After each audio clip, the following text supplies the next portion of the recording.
ഈശോ മിശിഹായ്ക്ക് സ്തുതിയായിരിക്കട്ടെ. ന്യായാധിപന്മാർ അധ്യായം 1.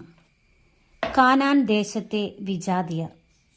ജോഷുവായുടെ മരണത്തിന് ശേഷം കാനാൻ നിവാസികളോട് യുദ്ധം ചെയ്യാൻ തങ്ങളിൽ ആരാണ് ആദ്യം പോകേണ്ടതെന്ന് ഇസ്രായേൽ ജനം കർത്താവിൻ്റെ സന്നിധിയിൽ ആരാഞ്ഞു. കർത്താവ് പറഞ്ഞു, യൂദ ആദ്യം പോകട്ടെ. ഇതാ ഞാൻ ആ ദേശം അവന് ഏൽപ്പിച്ചു കൊടുത്തിരിക്കുന്നു. യൂദ സഹോദരനായ ശിമയോനോട് പറഞ്ഞു, എനിക്ക് നിശ്ചയിക്കപ്പെട്ടിരിക്കുന്ന പ്രദേശത്തേക്ക് എന്നോടുകൂടി വരിക. കാനാന്യരോട് നമുക്ക് പോരാടാം.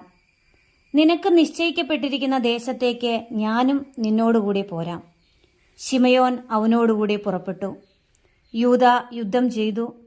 ദൈവം കാനാന്യരെയും പെരീസിരെയും അവരുടെ കയ്യിൽ ഏൽപ്പിച്ചു.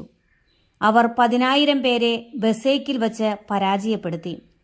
ബസേക്കിൽ വച്ച് അദോണി ബസേക്കിനോട് അവർ യുദ്ധം ചെയ്തു. കാനാന്യരെയും പെരീസിരെയും പരാജയപ്പെടുത്തി. അദോണി ബസേക്ക് പലായനം ചെയ്തു. അവർ പിന്തുടർന്ന് അവനെ പിടിച്ച് കൈകാലുകളുടെ പെരുവിരലുകൾ മുറിച്ചു കളഞ്ഞു. അദോണി ബസേക്ക് പറഞ്ഞു, കൈകാലുകളുടെ പെരുവിരലുകൾ ഛേദിക്കപ്പെട്ട 70 രാജാക്കന്മാർ എൻ്റെ മേശയ്ക്ക് കീഴിലെ ഉച്ഛിഷ്ടം പെറുക്കി തിന്നിരുന്നു. ഞാൻ അവരോട് ചെയ്തതുപോലെ തന്നെ ദൈവം എന്നോടും ചെയ്തിരിക്കുന്നു. അവർ അവനെ ജെറുസലേമിൽ കൊണ്ടുവന്നു. അവിടെ വച്ച് അവൻ മരിച്ചു. യൂദാ ഗോത്രക്കാർ ജെറുസലേമിന് എതിരായി യുദ്ധം ചെയ്ത് അത് പിടിച്ചടക്കി അതിലെ നിവാസികളെ വാളിനിരയാക്കുകയും നഗരത്തിന് തീ വയ്ക്കുകയും ചെയ്തു. അതിനുശേഷം യൂദാ ഗോത്രം നെഗേബിൽ മലയോരങ്ങളിലും താഴ്വരകളിലും താമസിച്ചിരുന്ന കാനാന്യരോട് യുദ്ധം ചെയ്യാൻ പുറപ്പെട്ടു. ഹെബ്രോണിൽ താമസിച്ചിരുന്ന കാനാന്യരോട് അവർ യുദ്ധം ചെയ്തു. ഹെബ്രോൺ പണ്ട് കിരിയാത്ത് അർബ എന്നാണ് അറിയപ്പെട്ടിരുന്നത്. അവർ ഷേഷായി, അഹിമാൻ, തൽമായി എന്നിവരെ പരാജയപ്പെടുത്തി. പിന്നീട് അവർ ദബീർ ദേശക്കാരോട് യുദ്ധം ചെയ്തു.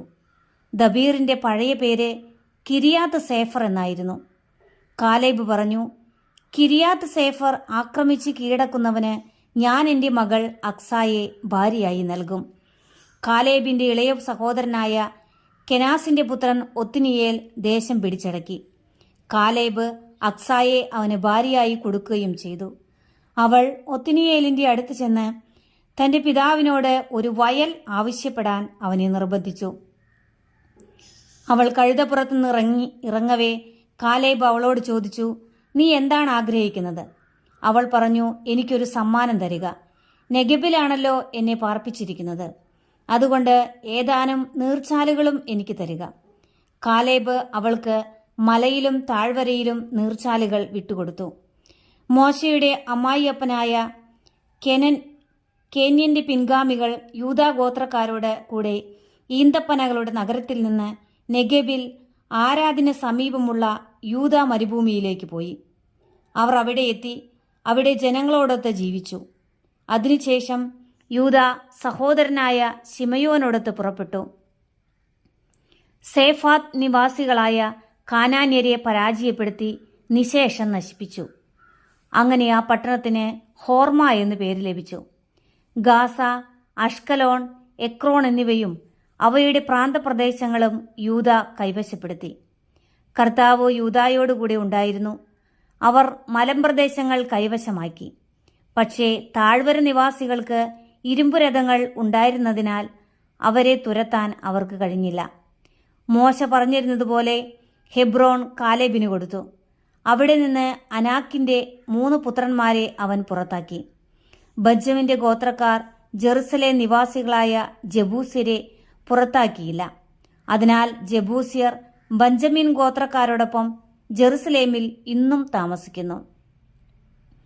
ജോസഫിന്റെ ഗോത്രം ബദേലിനെതിരെ പുറപ്പെട്ടു. കർത്താവ് അവരോടുകൂടെ ഉണ്ടായിരുന്നു. അവർ ബദേൽ ഒറ്റുനോക്കാൻ ആളയച്ചു. ലൂസ് എന്നാണ് ഈ നഗരം അറിയപ്പെട്ടിരുന്നത്.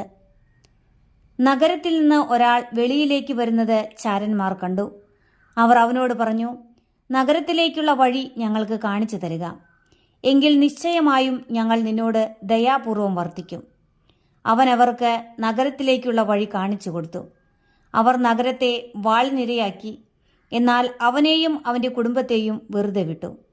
അവൻ ഹിത്യരുടെ നാട്ടിൽ ചെന്ന് അവിടെ ഒരു നഗരം പണിതു. ലൂസ് എന്ന് അതിന് പേരിട്ടു. ഇന്നും ആ പേരിൽ അത് അറിയപ്പെടുന്നു. ബെത്ഷെയാൻ, താനാക്ക്, ദോർ, ഇബ്ലയാം, മെഗിദോ എന്നീ പട്ടണങ്ങളിലെയും അവയുടെ ഗ്രാമങ്ങളിലെയും നിവാസികളെ മനശ്ശെ പുറത്താക്കിയില്ല. കാനാന്യർ ആ ദേശത്ത് തുടർന്നും ജീവിച്ചു പോന്നു. ഇസ്രായേൽക്കാർ പ്രബലരായപ്പോൾ കാനാൻകാരെ കൊണ്ട് അടിമവേല ചെയ്യിപ്പിച്ചു. അവരെ തീർത്തും പുറത്താക്കിയില്ല. എഫ്രായിം ഗോത്രം ഗസേർ നിവാസികളായ കാനാന്യരെ പുറത്താക്കിയില്ല. അതുകൊണ്ട് കാനാൻകാർ ഗസേറിൽ അവരുടെ ഇടയിൽ താമസിച്ചു. സെബുലൂൺ ഗോത്രം കിത്രോൺ, നഹലോൾ എന്നീ നഗരങ്ങളിലെ നിവാസികളെ പുറത്താക്കിയില്ല. കാനാൻകാർ അടിമകളായി അവരുടെ ഇടയിൽ ജീവിച്ചു. അക്കോ, സീദോൻ, അഹലാബ്, അക്സിബ്, ഹെർബ, അഫീഖ്, റഹോബ് ഇവിടങ്ങളിലെ നിവാസികളെ ആശേർ പുറത്താക്കിയില്ല.